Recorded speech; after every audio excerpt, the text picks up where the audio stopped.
জাতীয় নির্বাচন কমিশনের ভূমিকা নিয়ে কিন্তু একেবারে শুরু থেকে শাসক দল তৃণমূল কংগ্রেস তাদের সঙ্গে বারবারই দ্বন্দ্ব তুঙ্গে উঠেছে। গতকাল মমতা বন্দ্যোপাধ্যায় তিনি কি বললেন এবং পাল্টা বিরোধী দলনেতা শুভেন্দু অধিকারীর কি বক্তব্য, পরপর দেখুন।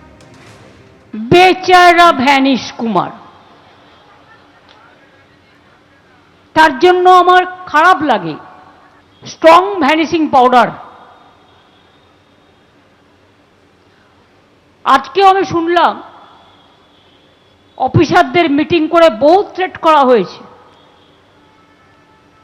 শুধু এখন অ্যাকশন নেবে তা নয়, যদি ওনার কথা না শোনে। মানে ভ্যানিশিং পাউডার। মে মাসের পরেও নাকি উনি অ্যাকশন নেবেন। আমি বলি সাহস থাকা ভালো, কিন্তু দুঃসাহস থাকা ভালো না।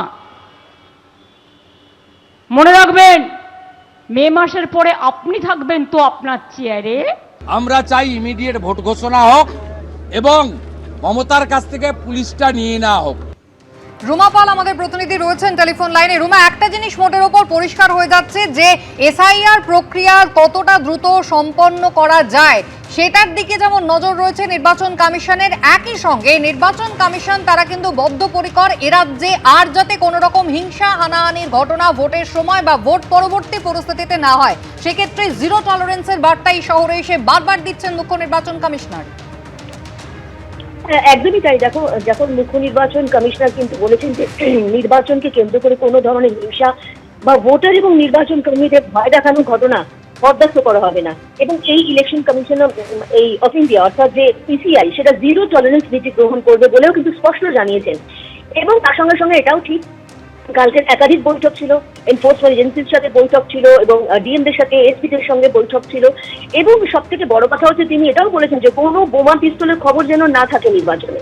খুব স্বাভাবিক, তিনি এই বাংলা সম্পর্কে, বাংলা ভোটের সম্পর্কে খুব ভালো মতোই ওয়াকিবহাল। সেক্ষেত্রে কিন্তু বার্তা দিয়েছেন কোনো বোমা পিস্তলের খবর যেন না থাকে নির্বাচনে, যথাসম্ভব বাজেয়াপ্ত করতে হবে সমস্ত বোমা পিস্তল, এমনটা নির্দেশ দিয়েছেন। এটাও বলেছেন যদি কোনো নির্বাচন কমিশন দেখা যায় কোনো ডিএম বা এসপিদের কড়া বার্তা দিয়েছেন, নির্দেশ যদি না মানা হয় শুধু আউট নয়, ডিপার্টমেন্টাল প্রসিডিংস এর মুখেও তাদের পড়তে হবে। জেলায় কোন চ্যালেঞ্জের মুখোমুখি তারা পড়ছেন সেটাও প্রশ্ন করেছেন। এমনকি ভোট হিংসা বা ভোটের পর হিংসা কোনোভাবেই যাতে না হয় সেটাও কিন্তু নির্দেশ দিয়েছেন। এবং তার সঙ্গে এটাও ঠিক, সমস্ত যে এনফোর্সমেন্ট এজেন্সি ছিল তাদের সঙ্গে কথা বলার সময় কিন্তু বারবার তিনি বলা যায় তার ক্ষোভ প্রকাশ করেছেন। এবং সেক্ষেত্রে বলেছিলেন এটাও ঠিক যে অন্য কোনো রাজ্যে এত হিংসা হয় না, ভোটের সময় কেন এত হিংসা হয় বাংলায়, সব রাজনৈতিক দল এসে অভিযোগ করছে, এবার এসব চলবে না, এমনটাও তিনি বলেছেন। এবং এটাও বলেছেন যে আপনি জেলার শাসক হন বা পুলিশ কমিশনার হন, গাফিলতি থাকলে কিন্তু কোনো রেয়াত হবে না, হি কান্ট এসকেপ। নির্বাচনের পর দোষী সাব্যস্ত হলেও কিন্তু পদক্ষেপ নেবে কমিশন, এমনটাই কিন্তু বার্তা দিয়ে গেছেন। এবার দেখার ভোট প্রস্তুতি নিয়ে সমস্ত কিছু যখন বলেছেন, এর পরবর্তীতে বলা যেতে পারে আর কয়েকটা দিনের অপেক্ষা, তারপরে কিন্তু ভোট নির্ঘণ্ট প্রকাশ পেয়ে যাবে, এমনটাই কিন্তু কমিশন সত্যি বলে। রুমা, ধন্যবাদ। এবিপি আনন্দ, এগিয়ে থাকে, এগিয়ে রাখে।